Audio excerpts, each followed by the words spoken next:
Terminal. Devastated. 6 months to live. Death sentence. Dead man walking. Shock. Devastation. Frightening. Scary. Scary. Scary. There's no other word for it.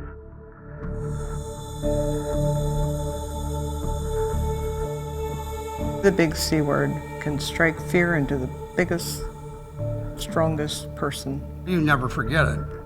The doctor calls you in the evening and tells you have cancer. It was very unsettling to know that I was going to have a battle with cancer. Cancer kills. And the kind that I have is a known killer.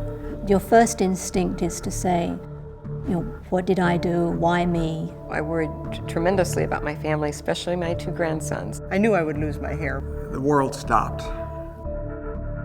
Things that you thought were important at one time now all of a sudden seem meaningless. My wife was 8 months pregnant at the time that I was diagnosed. This was going to be our first child. The biggest fear, of course, is leaving my wife and my kids without a husband or a father.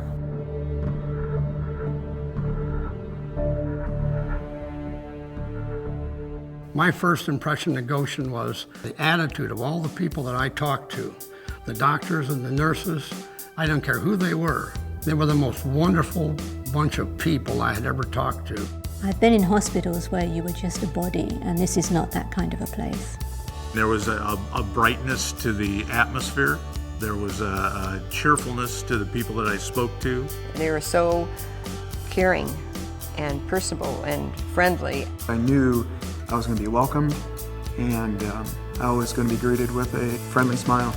When I had some tears, they would give me a hug. You just never felt like you were just a number.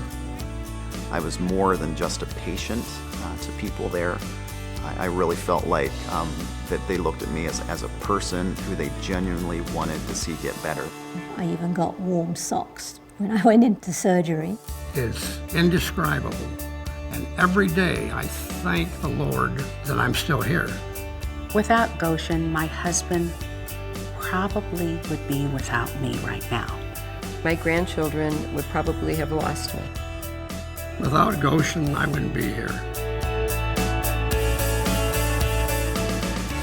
I wasn't about to let the big C take me down without a fight. I think of the word battle. If you want to conquer cancer, you have to go to fight.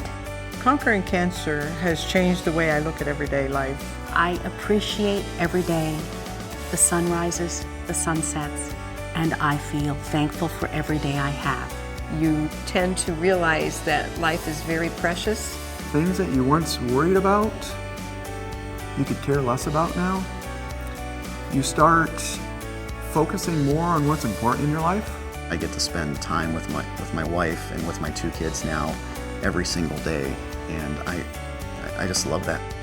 What I look forward to most in life now is doing something positive for people, even if it's small.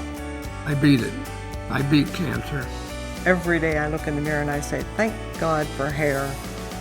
I have conquered cancer. With the help of a lot of people around me. I conquered cancer. Knowing what I know now, the big C word isn't as big as everybody makes it to be.